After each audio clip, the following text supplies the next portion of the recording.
Jenny, magandang umaga sa'yo. Bakit mo nasabing na-set up yung iyong live-in partner?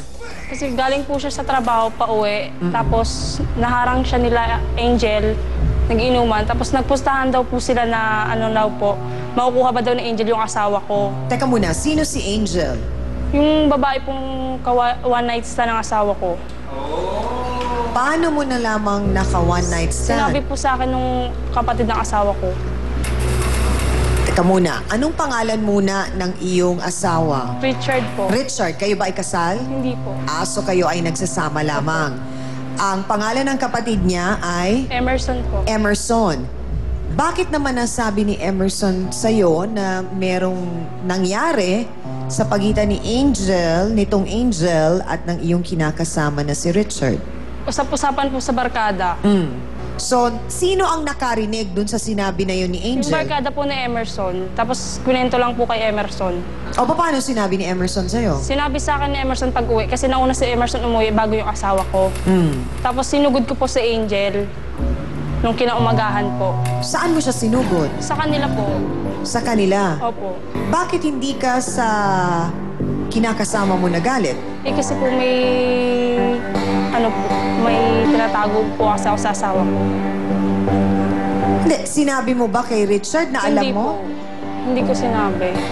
So, sinugod mo si Si Angel? Angel lang po yung sinugod ko. Anong sinabi mo sa kanya? Inanakbo po siya nung hampasin ko siya ng kahoy. Oo naman din. Hindi Talagang na kami tatakbo nagkita siya. that time eh. So, hindi kayo nag-abot? Hindi mo siya nakita? Hindi mo siya nakausap? Hindi po. Si Richard, hindi mo na rin kinumpronta? Hindi po. Bakit? Natatakot po kasi ako eh. Kayo ba ni Richard may taon nang nagsasama? Opo. Mga ilan? 1 taon po. 1 taon. Sino ang kasama ninyo sa bahay? Si Emerson po. Sino pa? Kami lang po 3. Pero talagang naniniwala ka dun sa sinabi ni Emerson na may nangyari kay Richard at kay Angel. Opo. Pero wala kang katibayan. Malandi po yun eh. Anong nakikita mo para masabi mo Nakikita yun? kong naipag-inuman sa iba't ibang lalaki. Nasaan ka nung gabing yun? Bakit hindi Nasa ka bahay kasama lang ni po. Richard? Nasa bahay lang po. Pauwi kasi si Richard sa amin nung galing trabaho. Tapos yun nangyari na dumaan nga doon sila kila Angel. Nag-inuman, napatagay siya. So yung Angel ang alam mong pumilit kay Richard na uminom? Opo.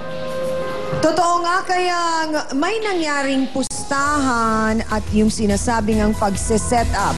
Para patas po ang laban, mga kapatid, pakinggan naman natin ang depensa ng sinasabing nag-set up at nagpatagay.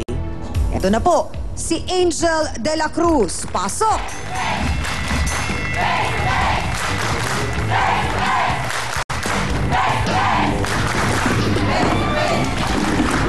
Sandali lang! Pakihawakan ng mga blouse!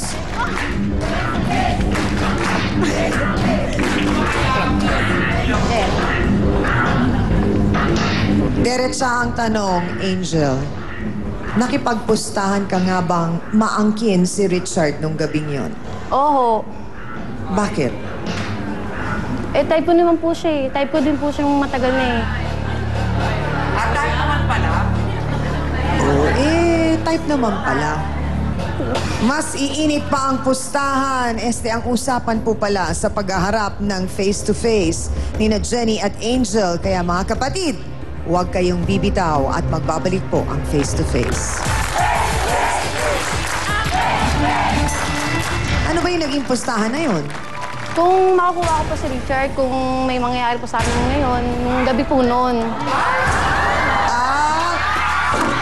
Ganun lang ang pustahan. Nakakadilim nga ng paningin.